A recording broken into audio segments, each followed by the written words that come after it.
Hezbollah की तरह Hamas ने भी गाजा में सुरंगों का नेटवर्क बना रखा था, जिसे इजरायली सेना ने ध्वस्त कर दिया। हमास इन सुरंगों का इस्तेमाल हमला कर फरार होने या फिर छिपने के लिए करता रहा। और कितना खतरनाक हमास का ये पूरा टनल जाल है, इस रिपोर्ट में जानिए।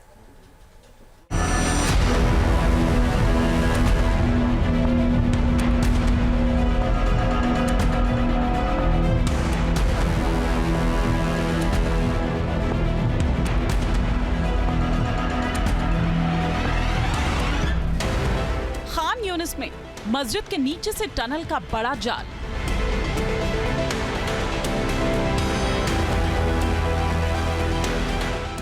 जमीन के अंदर से समंदर तक फैला हमास का सुरंग लोक।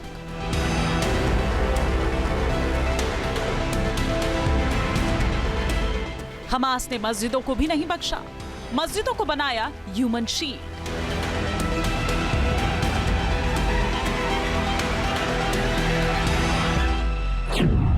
अस्पताल के नीचे हमास का सुरंग जाल। गाजा में बच्चों के स्कूल्स और अस्पतालों को भी आतंकियों ने ढाल बनाया ताकि इजरायली फौज के प्रहार से बच सकें।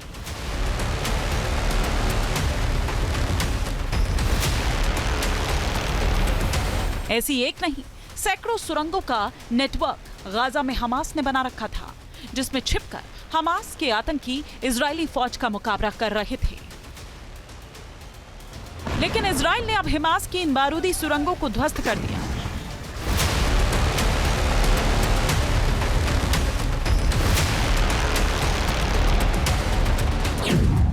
गाजा में करीब 500 किलोमीटर में फैले टनल नेटवर्क की वजह से हमास का वजूद अभी तक जिंदा है। लेकिन आईडीएफ ने उत्तरी गाजा से लेकर दक्षिणी गाजा में हमास की सुरंगों को नेस्तनाबूद कर दिया है, जिससे वो घुटनों पर आ गया है।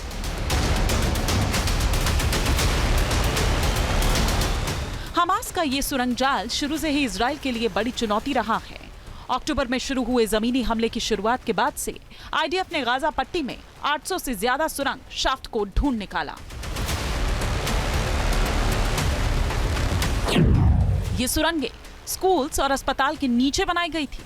इतना ही नहीं, हमास ने मस्जिदों को भी आतंकी अड्डा बनाया हुआ था।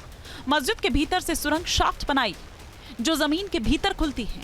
मस्जिदों के अंदर से सुरंग का जाल बना रखा था जो जमीन के अंदर 20 मीटर की गहराई लेकर कई किलोमीटर लंबाई में फैला हुआ था।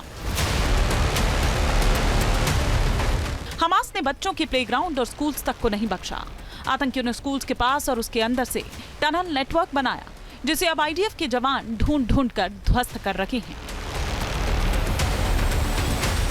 गाजा के अल शिफा अस्पताल की ये तस्वीरें याद है ना आपको?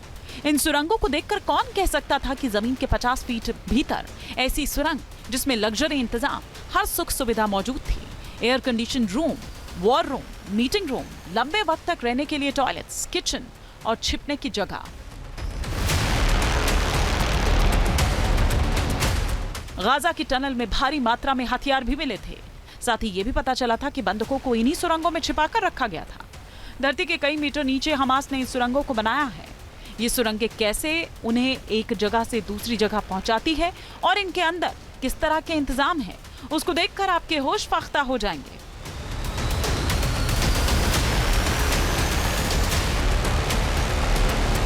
सुरंग में एंट्री अल रंतीसी अस्पताल के पास बने कमरे से होती है। अंदर जाने के लिए जो लिफ्ट लगी है वो तकरीबन 24 मीटर नीचे जाती है।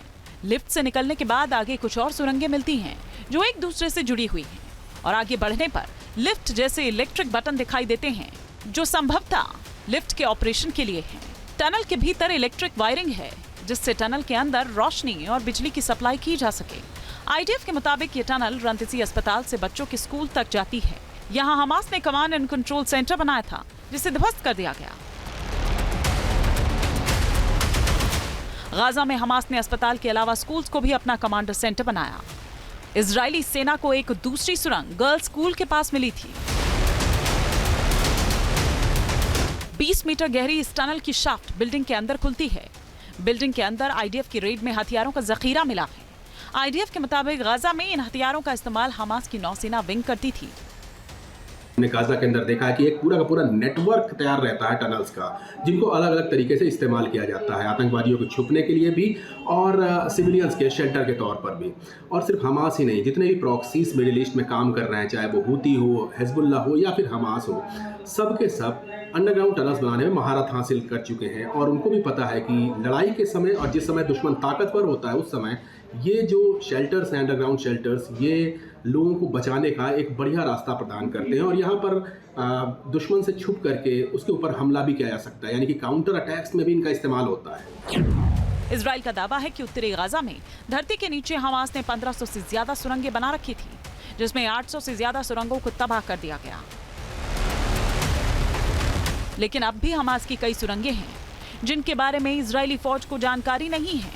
इसलिए तो हमास का पूरी तरह खात्मा करने में इजराइल अभी तक कामयाब नहीं हो पाया है। Team news nation. News nation अब व्हाट्सएप पर खबरों के ताजा अपडेट के लिए न्यूज़ नेशन के इस QR कोड को स्कैन करें।